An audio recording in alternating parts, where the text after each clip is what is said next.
These are exciting times for me. I have changed my car. If you guys haven't already kept up with me on my social media, then you won't know about this. But basically, I have been on the lookout for a change of car. That's not to say that the old Rio was a really bad car, because it wasn't. It was a solid, fairly reliable, dependable car. However, it doesn't really look all that great. It wasn't in the best condition. And honestly, when you have a YouTube channel about car care and you're testing products to make your car look nice, the phrase polishing a turd comes to mind. So with that, I have changed my car. I'm going to show you what this is. We're going to talk a little bit about the differences between this car and the Rio, and then we'll take it back to the house for a good old wash and have a good close inspection of what kind of condition this car is really in.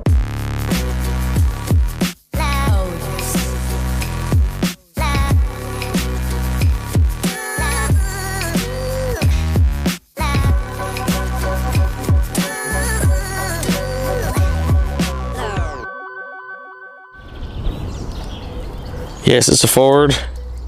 For those of you who guessed, it's a Ford Fiesta 2009 1.6 TDCi Zetec S.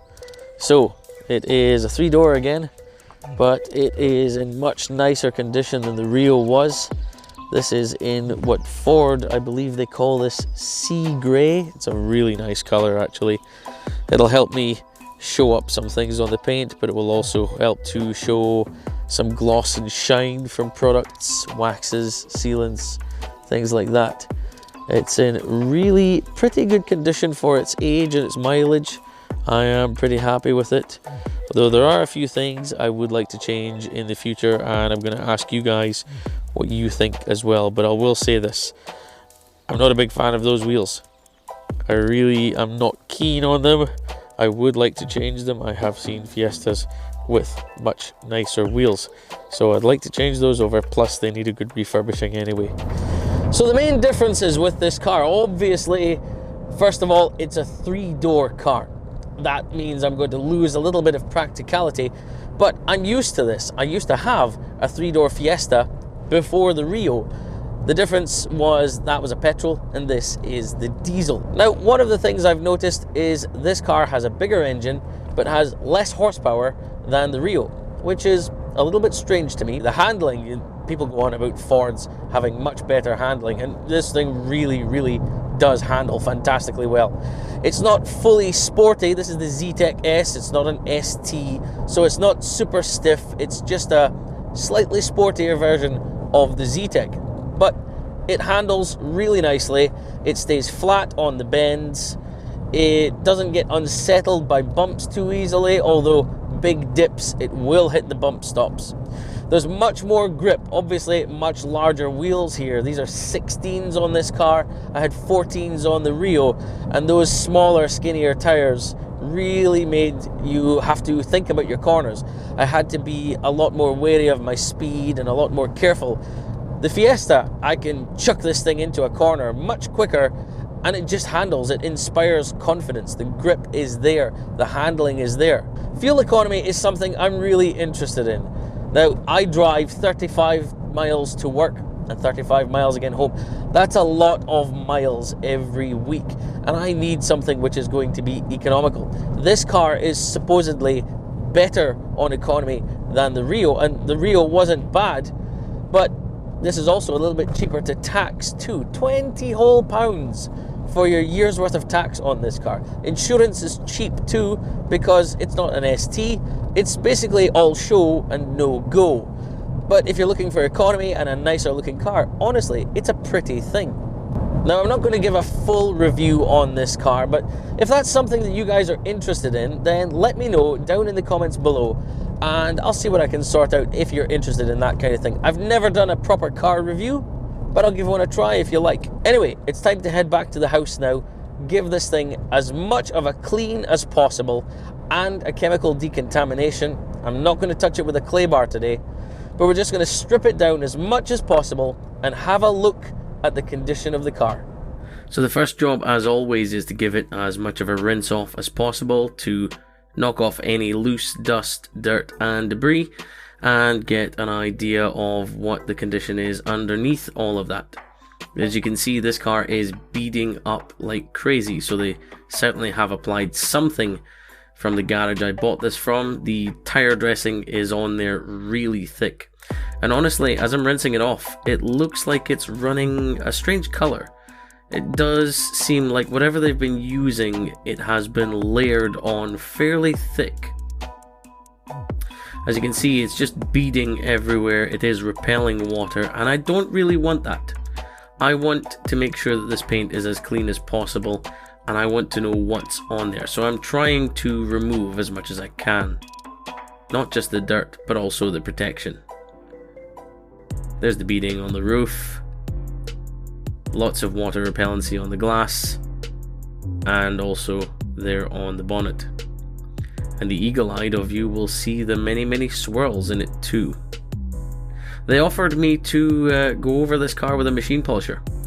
I politely declined.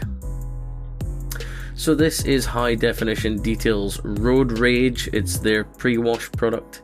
It's a strong product, and I've made a very strong solution in my pump sprayer here. I am dousing the entire car because I want it to eat into not only any stubborn dirt that may be remaining, but also some of the protection. I'm trying to kill some of it off. Now, being that it's a warm, sunny day, I'm also going over it with a snow foam. This snow foam is also all over the camera because, well, I was kind of rubbish in putting it in the wrong place considering the wind.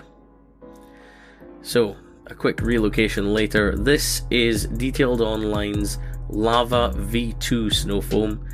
It's a high cleaning snow foam, so it has its own cleaning ability, and this is going on top of the Road Rage to make sure that everything gets a good working over.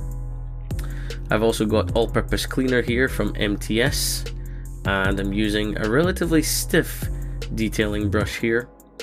This is to make sure that I'm getting into all of the grime in all of the areas that could be catching any dirt, and loosening it up as much as possible, and using the snow foam as a lubricant. I'm also dousing it over again just to stop it from drying out, because although it wasn't super warm, the sun was really having an effect and it was really drying out the surface quite quickly. So make sure you get into all the dirt trap areas. I am working through everything fairly methodically. The same on the other side. These window trims, they are a nightmare for dirt traps. Having owned a Fiesta before, this is all coming back to me as I'm working around the car. And I could definitely see some of that grime being pulled out by the snow foam and the APC combination there. And that fuel filler doesn't look like it's ever had a clean in its life. There was a bunch of grit and grime and horrible, I don't know, it seemed like soil in there. I don't know what was going on. It really was in desperate need of a clean.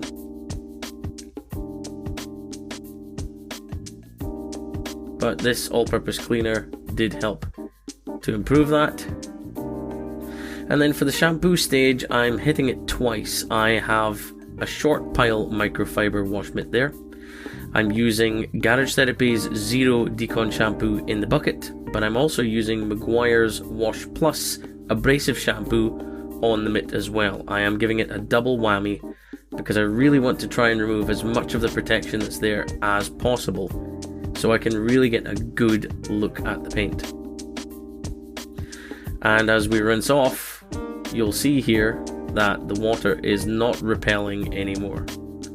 Admittedly, it did take 2 goes of the shampoo combination here to get rid of everything. But you can see now, the panel is hydrophilic. It is not hydrophobic anymore. It's holding on to the water.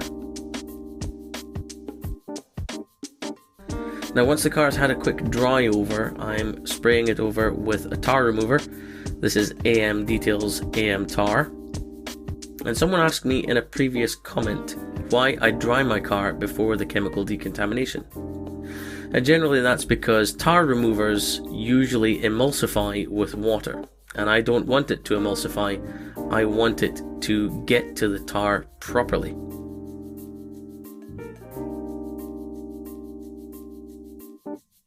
So as you can see here, there's a big chunk of tar there. It is starting to run, but it was a really massive chunk.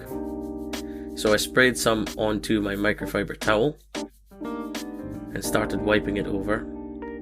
But it wasn't doing much. Thankfully, because it was so big, I was able to pull it off with my thumbnail, and then a quick wipe over, and the remainder was gone.